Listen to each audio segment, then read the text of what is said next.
오늘 우리는 본문 중에서 하나님의 명령과 우리의 할 일, 그리고 다시 오실 예수님에 관해서 이렇게 읽었습니다. 어쩌면 이 본문은 신구약 성경의 요약을 이야기하고 있고 다시 오실 재림 예수님에 대해서도 언급하고 있습니다. 그러므로 이 본문을 통해서 우리를 향하신 하나님의 선하시고 기쁘시고 온전하신 뜻이 무엇인지 이해하고 다시 오실 예수 그리스도를 기다리면서 우리가 해야 할 일이 무엇인지를 깨닫는 시간이 될 수 있기를 바랍니다. 예수님은 성경에 미리 말씀하신 대로 고난 받으셨고 죽으셨고 그리고 3일 만에 다시 살아나셨습니다.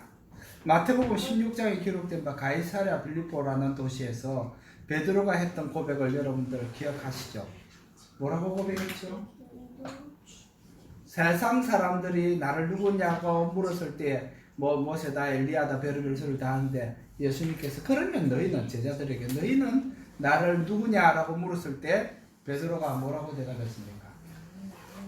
주는 그리스도시요 살아계신 하나님의 아들이십니다.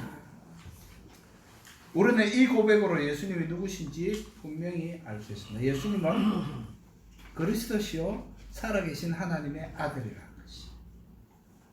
이 고백 이후에 예수님은 내가 이 반석 위에 베드로 위에 교회를 세운다는 것이 아니라 베드로가 했던 그 신앙 고백 위에 주는 그리스도시요 살아계신 하나님의 아들이라는 이 신앙 고백 위에 내 교회를 세우겠다라고 선언하셨습니다. 그리고 그때야 비로소 주님께서는 고난받고 죽임을 당한 뒤에 사흘 만에 부활하시겠다고 제자들에게 분명히 알려주셨죠. 그리고 그 이후로도 두 번 더 예수님께서 말씀하십니다. 그렇지만 베드로는 하나님의 뜻을 이해하지 못하고 내가 그런 일이 일어나지 않도록 하겠다고 나섰다가 제가 주님을 지켜드리겠습니다 하고 나섰다가 심하게 주님으로부터 꾸중을 받았습니다. 그래서 결국 재판받는 예수님을 보면서 베드로는 예수님을 부인하지 않았습니다. 지켜주겠다고 하던 그는 예수님을 인정도 못했습니다. 부인하고 저주하고 맹세했습니다. 그리고 제자들은 다 무서워서 흩어졌습니다. 근데 본문에는 정말 주님은 죽으셨지만 3일 만에 부활하셔서 지금 제자들과 함께 있는 모습입니다. 부활하신 뒤에 지금 제자들에게 하시는 말씀이에요. 그리고 주님은 성천하시기 전에 자신을 대신해서 성령을 내가 보내주겠다라고 약속을 하셨습니다.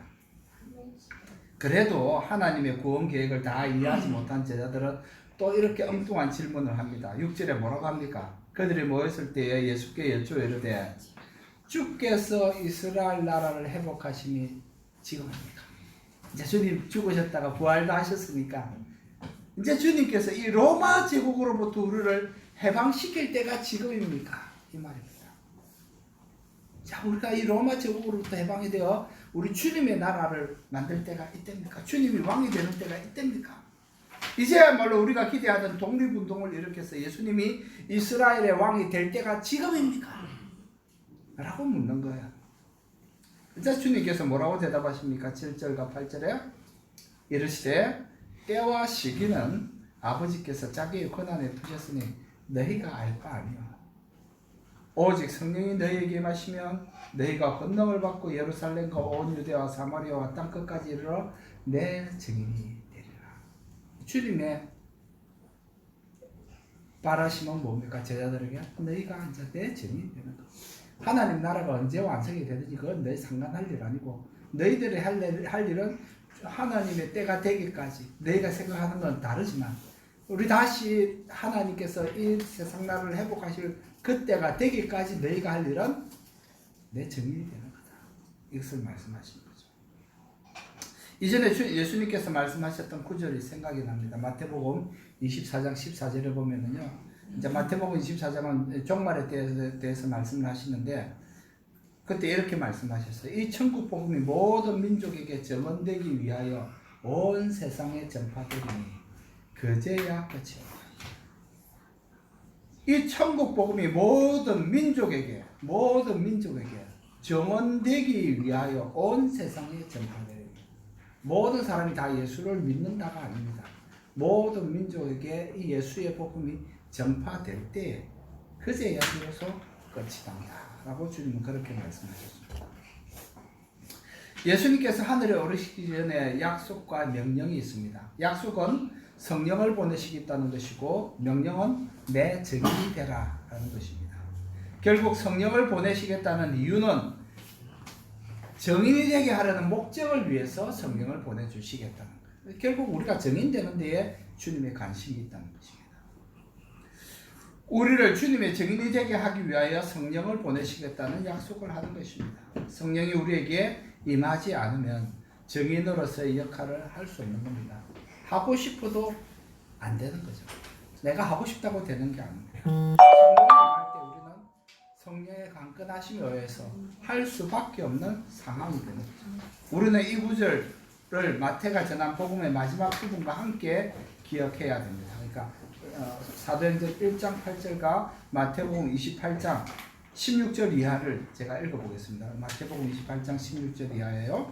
11 제자가 갈릴리에 가서 예수께서 지시하신 산에 이르러 예수를 배웠고 경배하는 아직도 의심하는 사람들이 있더라. 예수께서 나와 말씀하여 이르시되 하늘과 땅의 모든 권세를 내게 주셨으니 그러므로 너희는 가서 모든 민족으로, 모든 유대인이 아닙니다. 모든 민족을 제자로 삼아 아버지와 아들과 성령의 이름으로 세례를 베풀고 내가 너희에게 분부한 모든 것을 가르쳐 지키게 하라. 볼지어다 세상 끝날까지 너희와 항상 함께 있으리라. 마태는 예수님께서는 모든 민족을 제자로 삼고 세례를 베풀고 그리고 가르쳐 지키게 하라는 구체적인 명령들의 주안점을 두었습니다. 그리고 세상 끝날 때까지 주님께서 함께 하겠다는 약속은 결국 성령의 임재를 약속한 말씀입니다. 성령께서 세상 끝날까지 함께 하겠다는 것입니다. 마태는 복음을 여기서 끝을 맺었습니다. 마태복음 거기서 끝납니다. 그렇지만 누가는 여기서부터 시작합니다. 그렇게 주신 그 말씀이 사도들 즉 정인들을 통해서 어떻게 이루어졌는지를 설명하는 책이 바로 사도행전이죠. 그러므로 마태복음 28장 18절에서 20절은 그 사도행전 1장 8절과 같은 명령 속에 같은 맥락 속에 있다는 것을 기억할 필요가 있습니다. 그리고 이러한 명령을 인류 최초의 사람 아담에게도 하나님께서 주셨다는 것을 기억해야 합니다. 창세기 1장 26절에서 28절을 보면은 하나님이 이르시되 우리의 형상을 따라 우리의 모양대로 우리가 사람을 만들고 그들로 바다의 물고기와 하늘의 새와 가축과 온 땅에 기는 모든 것을 다스리게 하자 하시고 하나님이 자기 형상 곧 하나님의 형상대로 사람을 창조하시되 남자와 여자를 창조하시고 하나님이 그들에게 복을 주시며 하나님이 그들에게 이르시되 자 이것이 처음 사람들에게 주신 명령이죠. 생육하고 번성하여 땅에 충만하라. 땅을 정복하라. 바다의 물고기와 하늘의 새와 땅에 움직이는 모든 생물을 다스리라. 그때는 다른 사람이 없었잖아요. 그러니까 모든 생물을 다스릴 권세를 하나님께서 주셨습니다. 생육하고 번성하여 땅에 충만하라. 땅을 정복하라. 바다의 물고기와 하늘의 새와 땅에 움직이는 모든 생물을 다스리라는 말씀이 곧 마태복음 28장 18절에서 20절의 말씀하고 저는 동일하다고 보는 겁니다. 단지 예수님을 통해서 이 하나님의 명령이 좀 더 구체적으로 어떻게 해야 될지 구체적인 맥락을 주신 거죠. 그때는 사람이 없었으니까 모든 생물을 다스리라고 말씀하셨지만은 예수님이 오셨을 때는 모든 복음의 내용들이 구약의 예언의 내용들이 더 구체화되었잖아요. 그래서 예수님께서 좀 더 구체적으로 창세기 1장 28절의 말씀을 이 시대에는 어떻게 지켜야 될지를 보여주신 것이죠. 그래서 창세기 1장 28절 인류에게 주신 최초의 하나님께서 주신 명령과 예수님께서 마지막으로 우리들에게 당부하고 가신 그 명령은 동일한 내용을 포함하고 있다. 최초의 사람들이 땅에 충만하고 정복하고 다스리는 것은 무엇을 의미합니까? 그들은 땅끝까지 무엇으로 세상을 다스리나? 땅끝에 가서 뭐 하라는 말씀이에요? 그것은 바로 하나님의 말씀이에요. 하나님께서 이 세상을 어떻게 지으셨고 하나님께서 우리를 얼마나 사랑하시는지를 이제 그들을 통해서 태어나게 될 후손들에게 이것을 전해야 되는 것이죠. 아담과 하와가 해야 될 일이 그것이었습니다. 짐승들에게 그들이 무엇을 했을까요? 너희를 창조하신 분이 하나님이다라는 것을 아담이 가르치지 않았겠습니까? 이 세상을 하나님께서 만드시고 하나님의 뜻대로 이 세상을 다스려야 한다는 사실을 알려야만 했던 것입니다. 이 세상과 사람을 만드신 분이 하나님이시므로 사람은 하나님의 말씀과 뜻에 순종해야 할 것을 알리기 위해서 생육하고 번성하여 땅에 충만해야 했습니다. 하나님께서 우리에게 맡기신 그 사명대로 우리가 이 땅에서 그 일을 충만하게 하기 위해서 땅에 충만해야 되는 거예요. 그래서 충만하기 위해서는 어떻게 해야 됩니까? 생육하고 번성해야 됩니다. 하나님께서 그것을 우리에게 바라신다는 거예요. 그렇다면 사도행전 1장 8절은 마태복음 28장의 주님의 명령과 무엇이 다릅니까? 똑같은 말씀이에요. 그리고 한 가지 더 주목해야 할 것은 하나님께서 누구에게 관심을 가지고 있느냐. 우리는 누구에게 복음을 전해야 합니까? 창세기 1장은 모든 생물이라고 했고 마태복음 28장과 사도행전 1장은 모든 민족, 모든 사람이라고 분명히 전합니다. 심지어 아브라함을 처음 부르실 때도 하나님께서 아브라함을 부르신 목적은 똑같았습니다. 창세기 12장 1절에서 3절을 보면 여호와께서 아브라함에게 이르시되 너는 너의 고향과 친척과 아버지의 집을 떠나 내가 네게 보여줄 땅으로 가라. 내가 너로 큰 민족을 이루고 네게 복을 주어 내 이름을 창대하게 하리니 너는 복이 될지라. 너를 축복하는 자에게는 내가 복을 내리고 너를 저주하는 자에게는 내가 저주하리니.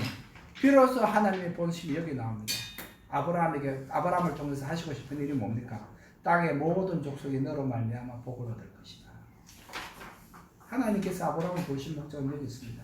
땅의 모든 민족이 너 때문에 복을 받는다. 어디서 복을 받습니까? 복은 누가 주시는 거예요? 오직 하나님만이 우리에게 복을 줄 수 있습니다.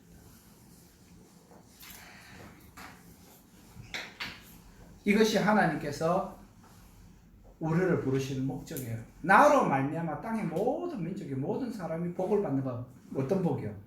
잘 먹고 잘 사는 복이 아닙니다. 세상 사람들이 얘기하는 그런 복이 아닙니다. 하나님께서 우리에게 주시기 원하시는 복, 구원의 복음을, 영생의 복음을 얘기하시는 거예요. 그러나 복음이 초대교회에서 출발할 때부터 이 여정은 순탄하지 않았습니다. 베드로의 그 신앙 고백, 주는 그리스도시요 살아계신 하나님의 아들이십니다라는 이 신앙 고백 위에 세워진 교회는 하나님께서 그리고 주님께서 말씀하셨던 대로 세워졌지만 사람을 통해서 이 일을 해야 되는데 그 과정은 순탄하지 않았습니다. 그들은 예루살렘에서 스데반의 순교로 시작된 박해 속에서도 유대인들에게만 복음을 전했습니다. 사도행전 11장 19절에 보면은요, 그때 스데반의 일로 일어나나 환란으로 말미암아 흩어진 자들이 이 박해를 받아서 다 흩어졌다는 얘기 아닙니까? 예루살렘 교회 성도들이 그 흩어진 성도들이 베니게와 구브로와 안디옥까지 이르러 베니게, 구브로는 사이프러스죠. 안디옥에까지 이르러 여기 안디옥은 저기 시리아 안디옥을 얘기하는 거예요. 안디옥까지 이르러 유대인에게만 복음을 전한다. 근데 그 뒤에 보면 놀라운 일이 나오죠. 그 중에 구브로와 구레네 몇 사람이 안디옥에 이르러 헬라인에게도 복음을 전하니. 이건 굉장히 획기적인 일이에요. 처음으로 이방인에게도 복음이 전해졌다는 얘기예요. 어디 있어요? 수리아 안디옥. 그래서 그곳에서 하나님께서 특별히 바울과 실라를 일꾼으로 선교사로 파송했던 안디옥 교회를 통하여서 선교사를 파송했던 이유가 여기 있습니다. 비로소 안디옥에서 하나님의 마음에 맞는 일이 시작이 된 거예요. 모든 민족에게, 이방인에게도 복음을 전하는 역사가 여기서 비로소 시작이 됩니다. 주의 손이 그들과 함께 하시며 수많은 사람들이 믿고 주께 돌아오더라. 그렇습니다. 사랑하는 성도 여러분, 말씀을 맺겠습니다. 그러므로 태초로부터 하나님의 뜻과 명령은 항상 같았다는 것이죠. 하나님께서 처음 사람에게 주셨던, 아담에게 주셨던 말씀이나 예수님께서 이 땅에서 떠나시고 하늘에 다시 오실 그날을 기약하시면서 하늘에 올라가실 때 전에 제자들에게 주셨던 모든 민족에게 복음을 전하라는 그 말씀이 나옵니다. 내 증인되라, 모든 민족에게 내 증인되라는 말씀입니다. 다 동일한 말씀입니다. 하나님의 뜻은, 하나님의 마음은 한결같다는 거예요. 그때나 지금이나 다시 오실 그때까지.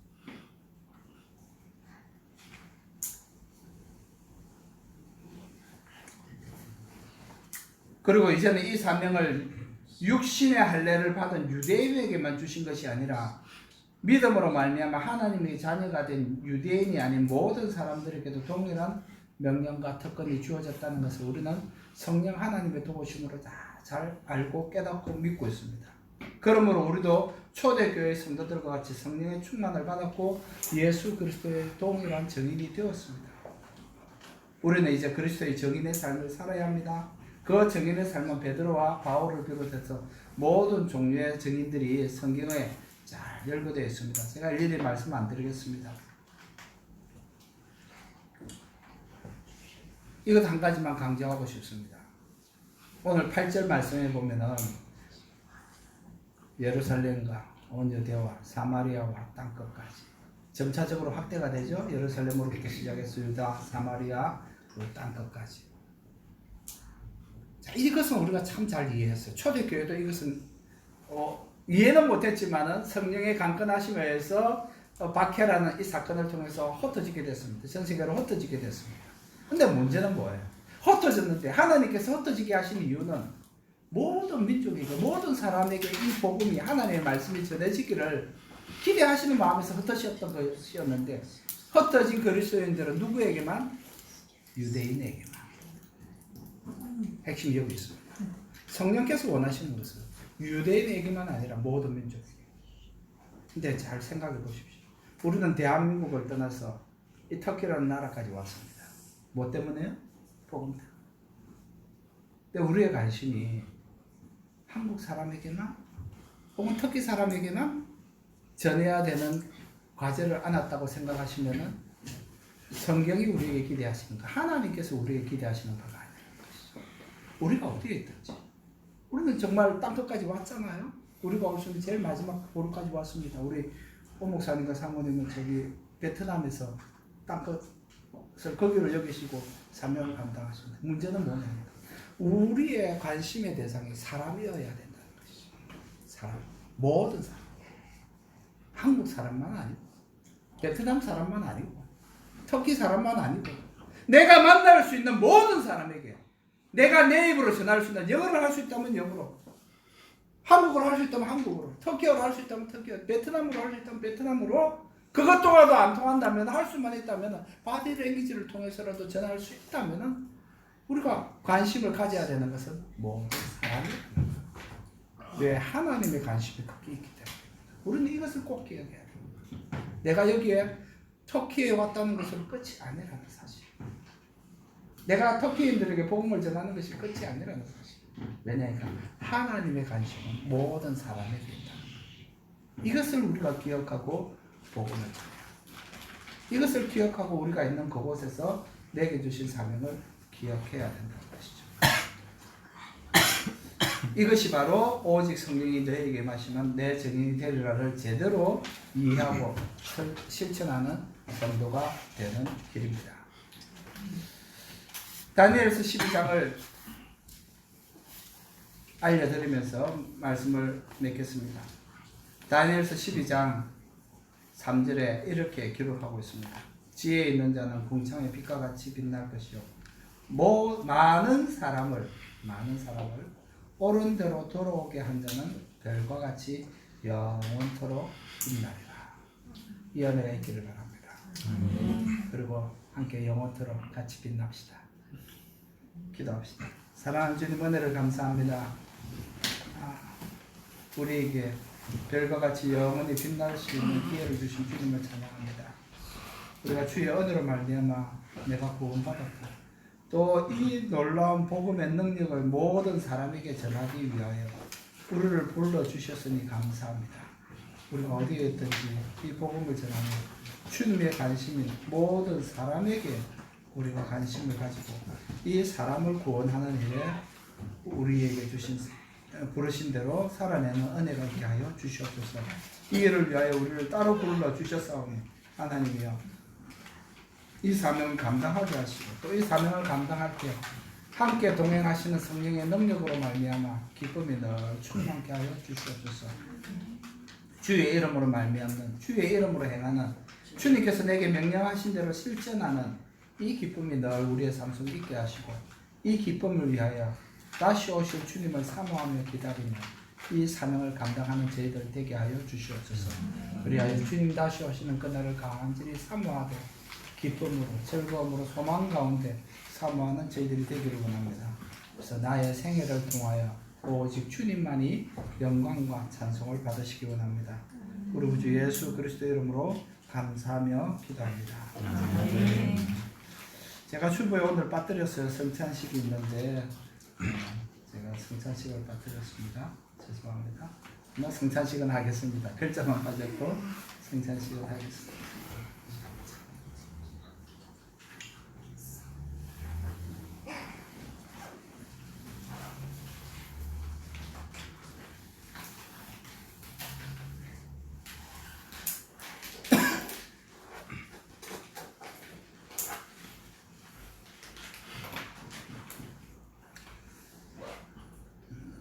고린도전서 11장에 사도 바울은 이렇게 고린도 성도들에게 말했습니다.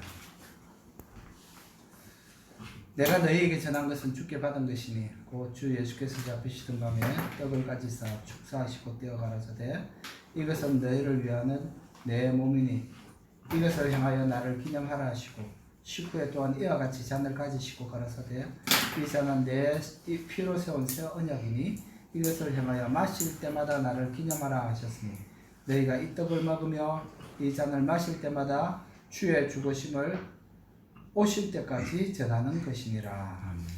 그러므로 누구든지 주의 떡이나 잔을 합당치 않게 먹고 마시는 자는 주의 몸과 피를 범하는 죄가 있느니라.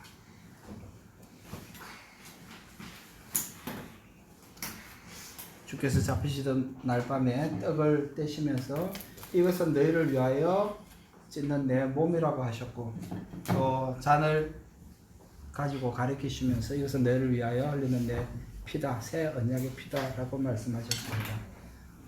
우리가 오늘 이 떡과 잔을 함께 나누면서 예수님께서 우리에게 주신 그 말씀대로 그것을 기억하고 또 행하는 것, 이걸 먹고 마시는 자는 무엇 해야 됩니까? 주님께서 다시 오시는 그날까지 주님의 적으심을 전하는 것, 이것이 우리가 이 떡과 잔을 나누는 이유라고 바울은 설명했습니다. 다시 한번 기도하겠습니다. 사랑하는 주님, 은혜를 감사합니다. 우리의 구원을 위해서 주님께서 몸 찢어 주시고 피 흘려 주셨습니다. 우리의 영원한 생명을 얻게 하는 이 구원을 완성해 주셨습니다. 그리고 우리에게 부탁하시기를 모든 민족에게 내 증인이 되라, 모든 사람에게 이 일에 대한 내 증인이 되라 라고 말씀하셨습니다. 주님, 우리가 사는 날 동안에 우리 주님 다시 오시는 그날까지 이 떡과 잔을 마실 때마다 이것을 다시 한 번 더 기억하고 우리가 사는 이유와 목적이 무엇인지, 하나님께서 나를 통하여 기대하시는 것이 무엇인지 기억하고 그 뜻대로 살아내는, 하나님의 뜻대로 살아내는 저희들이 다 되기를 원합니다. 주님, 연약한 우리가 주님의 도우심을 구합니다. 먹고 마실 때마다 우리에게 주의 성령으로 충만케 하시고 주의 성령의 능력이 내 속에 함께 계셔서 주의 성령으로 말미암아 살아내는 이 세상의 모든 환난에도 불구하고 피곤함에도 불구하고 여러 가지 불편함에도 불구하고 하나님의 말씀대로 살아내는 은혜와 기쁨이 늘 충만케 하옵소서. 우리 구주 예수 그리스도 이름으로 감사하며 기도합니다. 먼저 떡을 나누겠습니다.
다시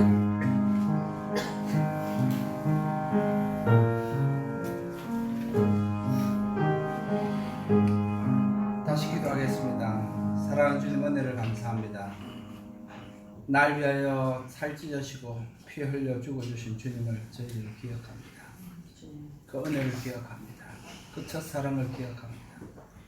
주님 오시는 그날까지, 우리의 생애가 다하는 그날까지 이것을 기억하고 살아내야 하는데, 하나님, 우리가 연약한 것을 다 또 고백합니다.